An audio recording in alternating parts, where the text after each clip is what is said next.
puis il y a ceux qui sont un petit peu attentifs à la sécurité. Je veux pas que mes données soient... On a vu dans l'actualité malheureusement certains services de l'État concernés par des hackers, comme on dit. Mais là, vous mettez en place justement une double authentification. Qu'est-ce que ça va changer pour l'usager? Alors, ça existe déjà sur un certain nombre d'autres sites.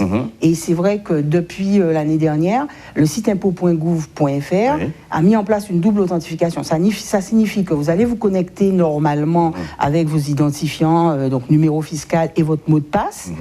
Et quand vous vous serez connecté, le système va vous demander un code qui vous sera envoyé par mail. Donc, effectivement, l'important, c'est que si vous ne recevez pas ce code, c'est que probablement votre adresse mail n'est pas bonne. Donc, il va falloir nous contacter pour qu'on puisse modifier l'adresse mail pour vous. L'idée, c'est d'éviter que quelqu'un qui éventuellement aurait votre identifiant, voire votre mot de passe, pourquoi pas, ne puisse justement usurper votre identité pour pouvoir se connecter sur votre compte, puisqu'il n'aura pas accès à ce code de sécurité qui arrivera directement sur votre adresse mail. Et puis l'administration fiscale se met un petit peu à la page aussi. Le moteur de recherche d'impôts.gouv.fr s'enrichit avec l'IA également. Absolument. Donc là aussi, c'est pour faciliter et pour simplifier les recherches de nos usagers. Voilà. Avant, si vous mettiez dans notre moteur de recherche sur impôts.gouv, j'ai un bébé, probablement, soit il ne vous aurait pas restitué grand-chose, soit ou alors on tombait sur des pavés qu'il fallait déduire, comprendre, traduire pour certains.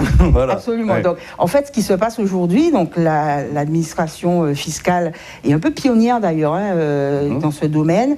On est la première administration à mettre en place un système de recherche qui est natif, qui est originaire de nos services informatiques. On ne l'a pas pris ailleurs. Très bien. Absolument. Et donc, quand vous taperez quelque chose en langage clair, en langage basique.